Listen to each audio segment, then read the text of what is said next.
magkaroon ng bahay sa paraiso. Falyatafaddal ya Ustad. Bismillahirrahmanirrahim. Assalatu wassalam ala asyrafil salin wa ala alihi wa sahbihi ajma'in wa ba'd. Assalamualaikum warahmatullahi wabarakatuh. Mga kapatid sa Islam, nandito naman po tayo para magbigay ng Islamikong pagpapayo. Ito ay paano magkaroon ng bahay sa paraiso. Opo mga kapatid sa Islam, naghahangad po tayo lahat na magkaroon ng bahay doon sa paraiso ng Allah subhanahu wa ta'ala. Hangad po natin na mapaganda ang ating pamumuhay. Gusto natin magkaroon tayo ng sariling pamamahay. Kung hindi mo man lang makuha dito sa mundo, hangarin mo doon sa araw ng paghukom. Kasi nga, meron pa talaga tayong pagkakataon. Pagkakataon kung saan yayaman tayo. Pagkakataon na magkaroon na maganda o kaya matiwasay na pamumuhay. Yun po ang isa sa mga lihim ng buhay ng isang manampalataya kay Allah subhanahu wa ta'ala. Na lahat maangkin ng isang manampalataya kapag siya ay nananampalataya kay Allah subhanahu wa ta'ala. Kaya po mga kapatid sa Islam, naghahangad tayo ng mga gandang bahay. Kaya ayaw natin ng masakit, ayaw natin na sobrang liit. Gusto natin na malaki at ipagkakaloob talaga yun ng Allah subhanahu wa ta'ala. At tandaan nyo mga kapatid sa Islam, lahat dito sa mundo ay masisira, mawawala. Kahit nagpatayo ka ng palasyo dito sa mundo, na hindi masisira ng lindol, hindi masisira ng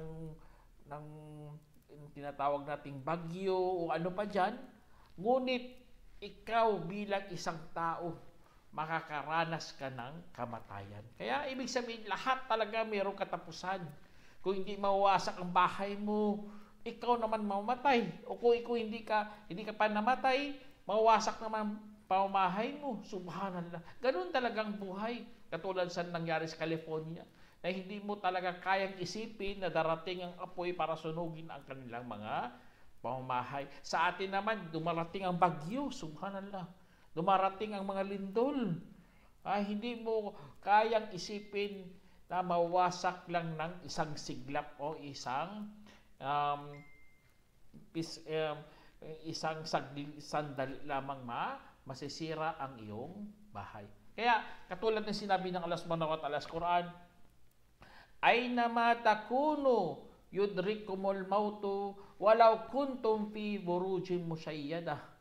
Sinabi ng Allah subhanahu wa ta'ala, saan man kayo naroroon ay maaabutan kayo ng kamatayan kahit kayo ay nasa loob ng matataas na turi. Kaya kahit saan mga kapatid, makakaranas talaga tayo ng kamatayan. At sinabi rin ng Allah subhanahu wa ta'ala, kullu man 'alayha fan wa yabqa wajhu rabbika dzil jalali wal ikram. Sinabi ng Allah subhanahu wa ta'ala sa Quran, at lahat ng sinumang nanundoon ay mawawasak o malilipol at mananatili ang mukha ng inyong Panginoon, ang may-ari ng kamaharlikaan at pagpaparangal. Kaya dyan sa sinabi ng Allah subhanahu wa ta'ala, lahat talaga tayong malilipol dito sa mundo. Kaya kapag ikaw bilang Muslim na mayroong pananampalataya kay Allah subhanahu wa ta'ala, piliin mo talaga ang mas mainam. Saan yan? Ang nasa kamay ng Allah subhanahu wa ta'ala. Sa pagmamay-ari ng Allah subhanahu wa ta'ala, doon po yun sa paraiso ng Allah subhanahu wa ta'ala. Sinabi ng Allah subhanahu wa ta'ala, فَمَا أُوتِيتُم مِّن شَيْءٍ فَمَتَاعُ الْحَيَاةِ الدُّنْيَا وَمَا عِندَ اللَّهِ خَيْرٌ وَأَبْقَى لِلَّذِينَ آمَنُوا وَعَلَى رَبِّهِمْ يَتَوَكَّلُونَ. Sinabi ng Allah subhanahu wa ta'ala, kaya ang anumang bagay na ipinagkaloob sa inyo kung gayon ay kaligayahan sa buhay sa mundo. At ang anumang nasa kay Allah ay mas mainam pa at nananatili para sa mga yaong sumasampalataya sa kanilang Panginoon at sa kanilang Panginoon ay nagtitiwala. Allahu Akbar. Kaya dito sa mundo mga kapatid, kaligayahan lang yan dito. Ngunit ano lang siya, temporaring kaligayahan, sandali lamang. Pinatikim lang sa iyo ang ligaya para maramdaman mo na mayroon palang may nakahigit na kaligaya doon yung sa kaya pagpapatikim ng Allah Subhanahu wa Ta'ala, hangarin natin ang mas mainam at nananatili. Kaya ang bahay doon mga kapatid sa Islam, ang hangad natin bahay doon sa paraiso ng Allah Subhanahu wa Ta'ala. At alam naman natin mga kapatid na ang bricks doon, bricks tignan nyo bricks. Parang mga hollow blocks, pero hollow blocks iba yan, bricks talaga mga tisa. Ay mula sa ginto. Allah. Tingnan yung bahay doon mula sa tisa, mula sa ginto. Minsan mula sa pilak. At ang panglagay doon para pandikit mga kapatid ay tinatawag nating masyadong mahalimuyak. Allahu Akbar. Mahalimuyak, ibig sabihin mabango. At ang kanilang mga mga maliliit na bato na nilagay doon mula sa ruby at perlas.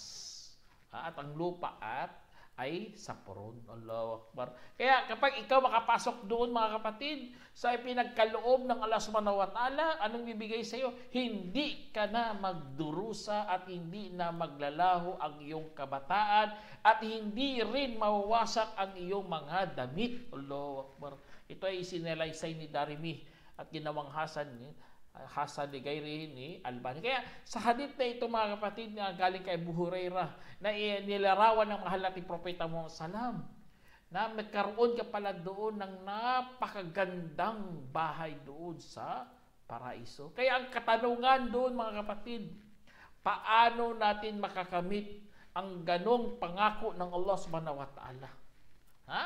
Paano? Una-una, man bana masjidan lillah, banallahu lahu mithlahu fil jannah. Sinabi sa hadith mga kapatid na inulat ni Uthman bin Affan na narinig niya ang mensahero ng Allah SAW nagsabi, ang sino man nagpatayo para kay Allah ng masjid, patayuan rin siya ng Allah ng katulad nito sa paraiso. Allah, tingnan niyo. Na inulat ni Dumaja at itinama ni Albani. Kaya sa hadith na yan, yun pala isa sa mga dahilan para magkaroon ka ng bahay sa paraiso. Magpatayo ka dito sa mundo ng masjid. At alam naman natin ang masjid mga kapatid. Ang masjid po, yun po ang ginadasalan ng mga Muslim. Kapag sila nagdarasal dyan, magkakaroon ka ng gantimpala. At ano pa? Magkaroon ka pa ng bahay sa paraiso. Allahu Akbar. Kaya po mga kapatid sa Islam, hindi buong masjid ipapatayo mo. Kahit kabahagi lamang mga kapatid. Kung nagbigay ka ng percent dyan, o nagbigay ka ng kabahagi, magkakaroon ka rin ng bahay doon sa paraiso.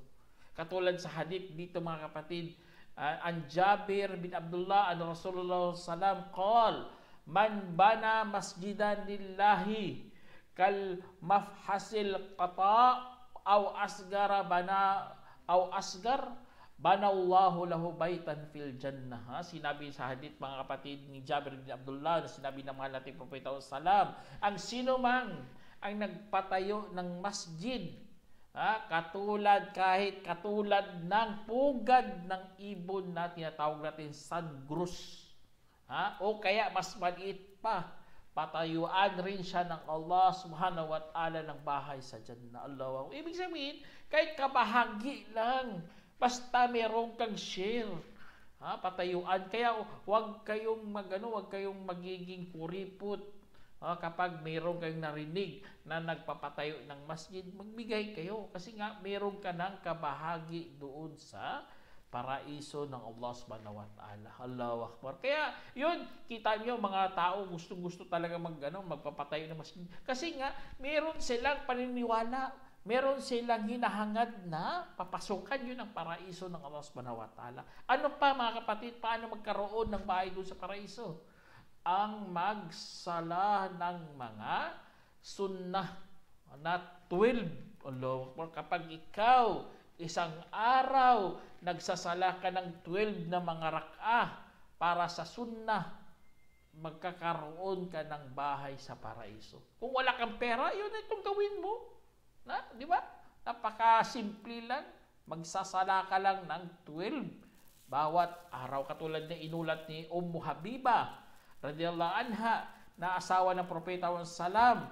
Ang aking narinig ang mensahero ni Allah SAW na nagsasabi, walang aliping Muslim na nagdarasal para kay Allah ng bawat araw ng 12 rak'ah at ng kusang loob, tingnan nyo, ng kusang loob na hindi naman obligado, maliban na patayuan ng Allah para sa kanya ng bahay sa paraiso. O maliban na patayuan siya ng Allah ng bahay sa paraiso. Isinalaysay ni Muslim. Allahu Akbar. Ito pangako ng Allah. Sa hadith mga kapatid, na patayuan ka ng bahay doon sa paraiso. Allahu Akbar. Kaya basta makakumpleto ka ng 12, makakaroon ka kagad ng bahay doon sa paraiso. Kaya huwag kayong patamad-tamad mga kapatid.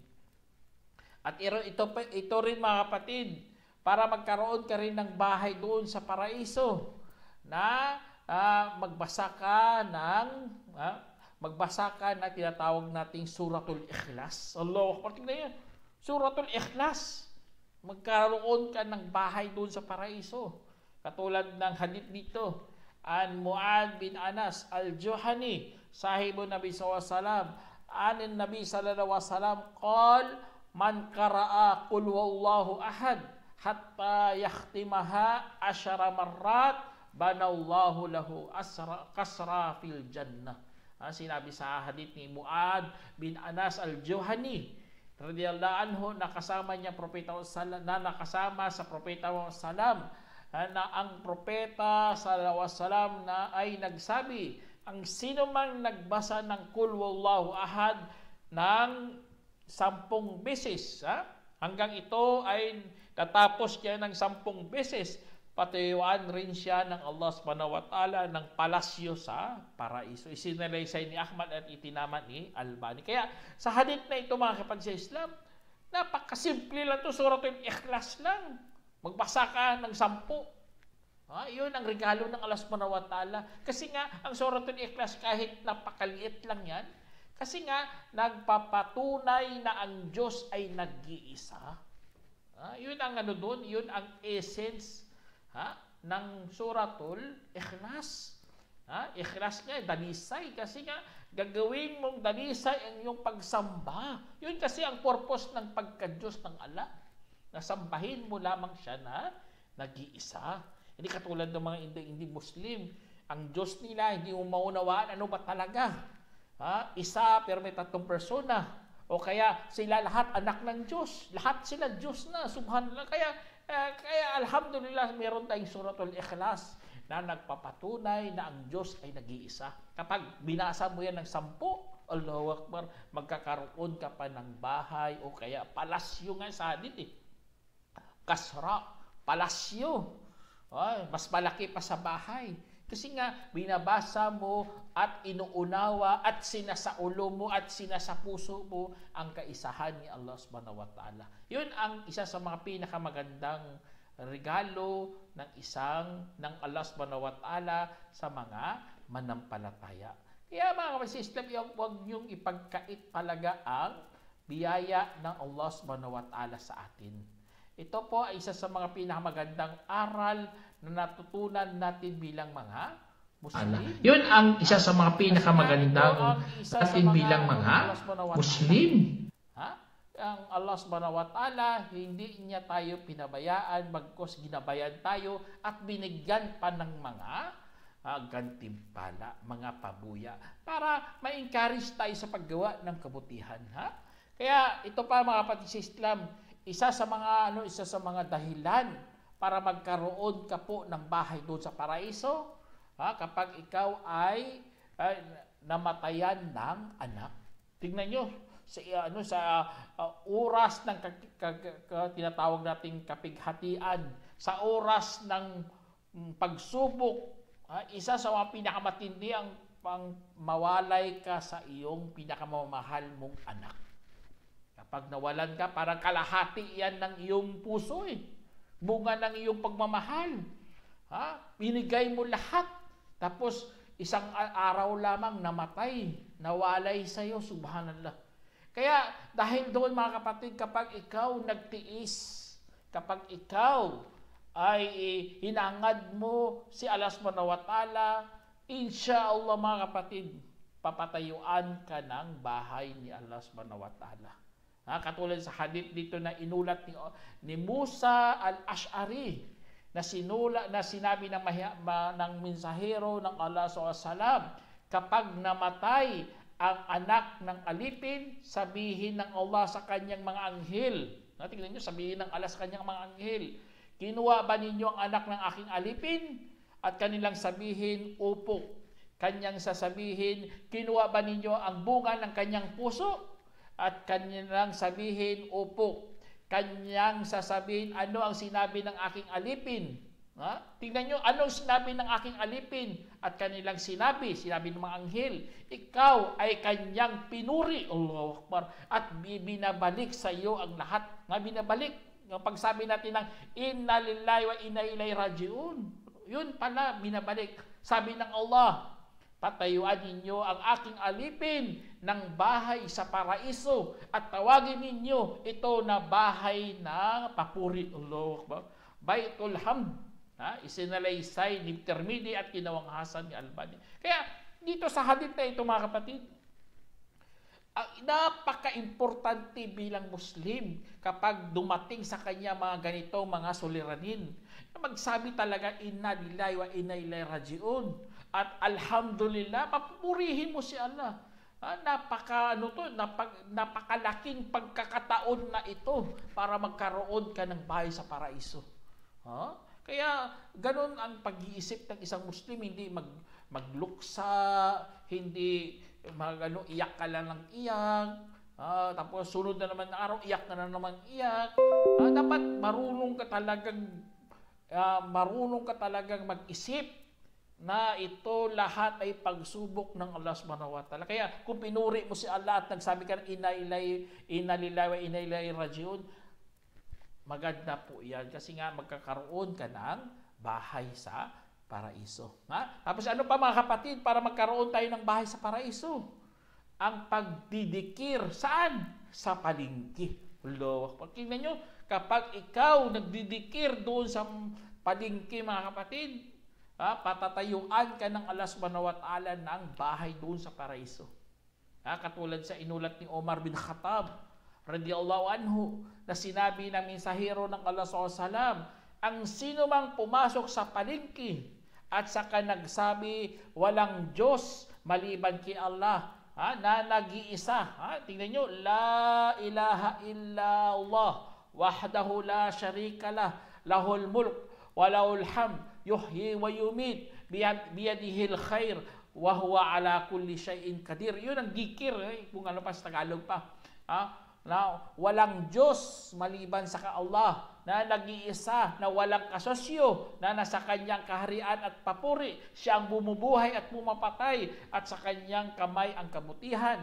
At siya sa lahat ng bagay meron siyang kakayahan. Anong regalo ng Allah?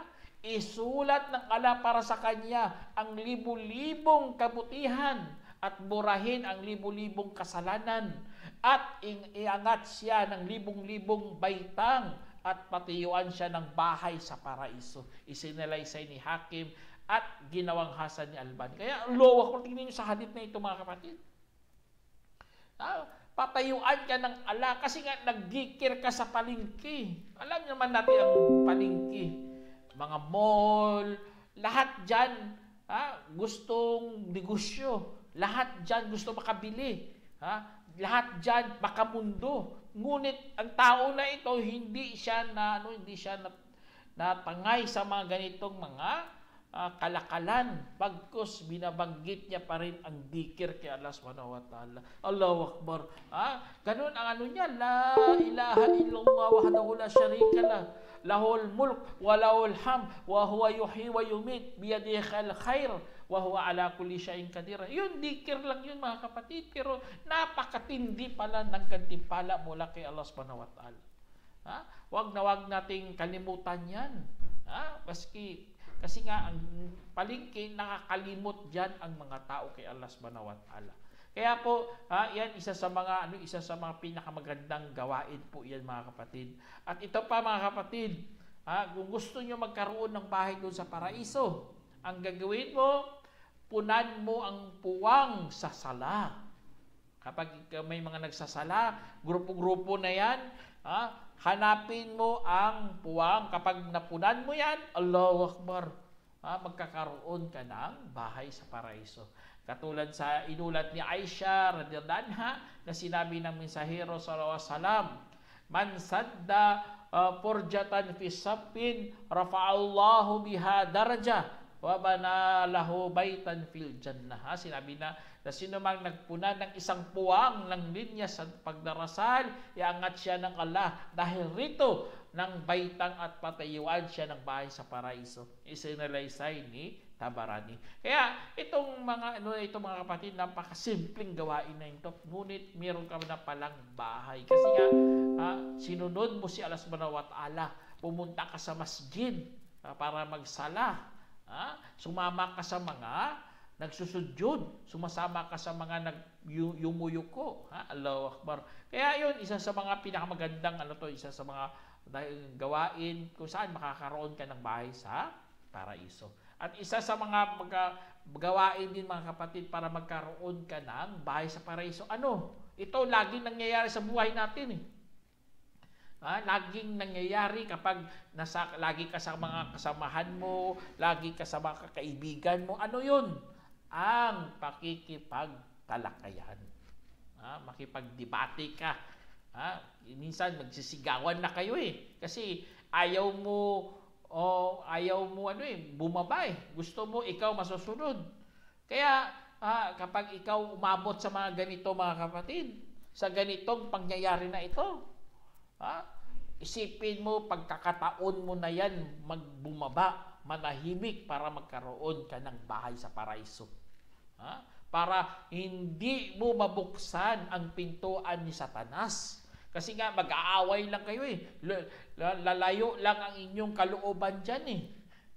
Tapos hindi na kayo magpapansinan. Alam naman natin, hindi ka pwede umabot ng 3 araw sa iyong kapatid kapag ikaw ay nagkaroon kayo ng tampuan. Hindi kayo nagsasalita, hindi kayo nakikipag-usap, ayaw nyo nang uminom, ayaw nyo nang magharapan, ano pa dyan.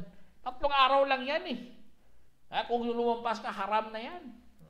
Kaya, ang dito, tingnan nyo, sa hadith dito mga kapatid, nabanggit na inulat ni Abu Umama, radhiyallahu anhu, na sinabi ng mahal nating Propeta sallam, ako, sabi niya, ana zaimun bibaitin fi rabatil jannah liman tarakal mira. Sinabi dito, ako ang taga-garantiya ng bahay sa mga dulo ng paraiso sa sinumang umiwan ng talakayan kahit pa siya'y makatotohanan. Tingnan nyo, subhanallah, kahit na siya pa ay nasa katotohanan, ngunit iniwan niya yun, ang talakayan na yun, iniwan niya ang pagkipagdebate sa mga kapwa niya mga Muslim.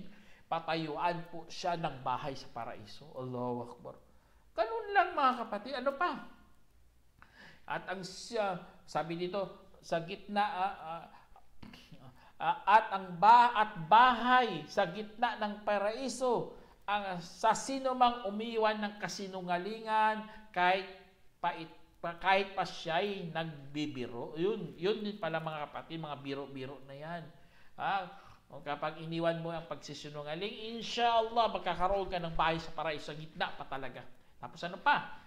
Sabi dito, bahay na nasa taasan ng paraiso sa sino mang inayos ang kanyang pag-uugali.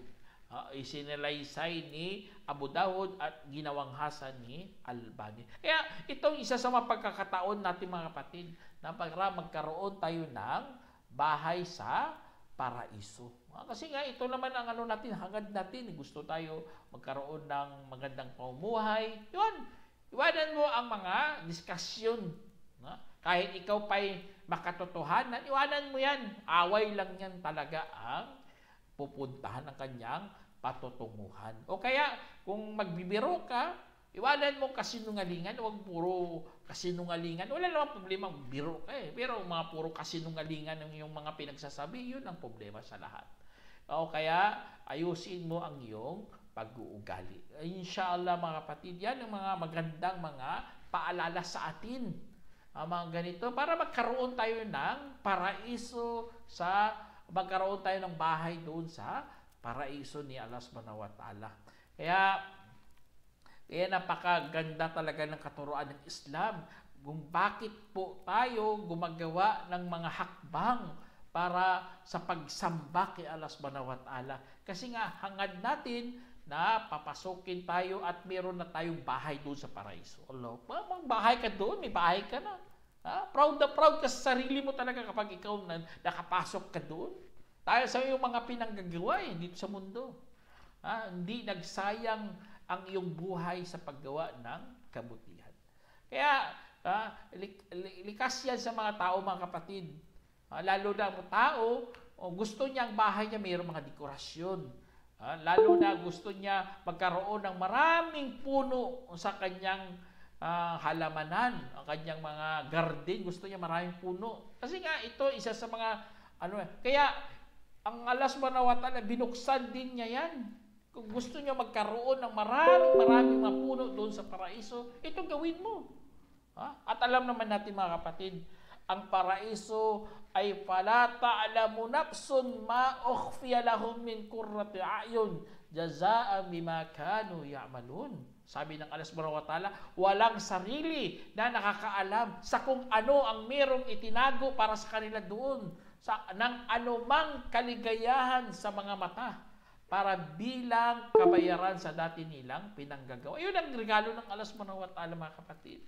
Kaya sa itinago ng Allah subhanahu wa ta'ala sa paraiso, yun isa sa mga doon, ang mga malalaking puno. Kaya alam naman natin ang mga malalaking puno doon, mga kapatid, ay mga 100 na taon kapag tatakbuhin yun ng nangangabayo. Sobrang lawak pala.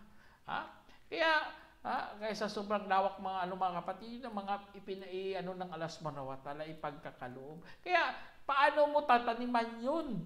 Dito pala sa mundo, pwede ka na magtanim doon. Anong gagawin mo? Tulad sa hadith dito mga kapatid na inulat ni Abu Hurairah radhiyallahu anhu na dumaan ang mensahero ng Allah SAW habang ako ay nagtatanim ng isang halaman at siya ay nagsabi, "O Abu Hurairah, ano ang iyong itinatanim?" Sinabi ko, "Halaman para sa akin." Sinabi niya, "Hindi ba kita gagabayan sa tanim na mas mahusay kaysa dyan?" Sabi, "Syempre, o mensahero ng Allah." Sinabi niya, "Sabihin mo." Tingnan niyo, sabihin mo. Tanim doon sa paraiso. Magsabi ka ng, "Subhanallah walhamdulillahi wala ilaha illallah Allahu Akbar." Yun pala mga kapatid.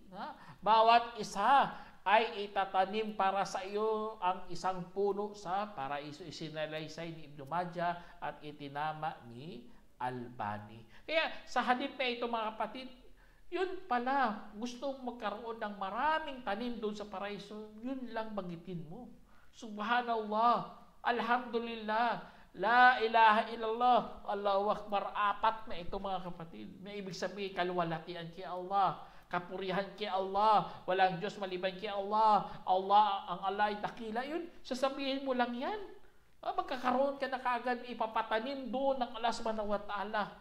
Ang mga puno doon, bawat banggit mo yan, papatanim ng Allah subhanahu wa ta'ala. Kaya, siyempre, gulat na gulat ka, dami mo ng puno kasi nga, ang bunganga mo, ang iyong bibig ay basa sa pag-alala kay Allah subhanahu wa ta'ala. Ibig sabihin, lagi mo binabanggit ang Allah subhanahu wa ta'ala. Kaya, ganun po mga kapatid ang ating hangad. Gusto natin magkaroon ng maraming tanim ang ating hardin.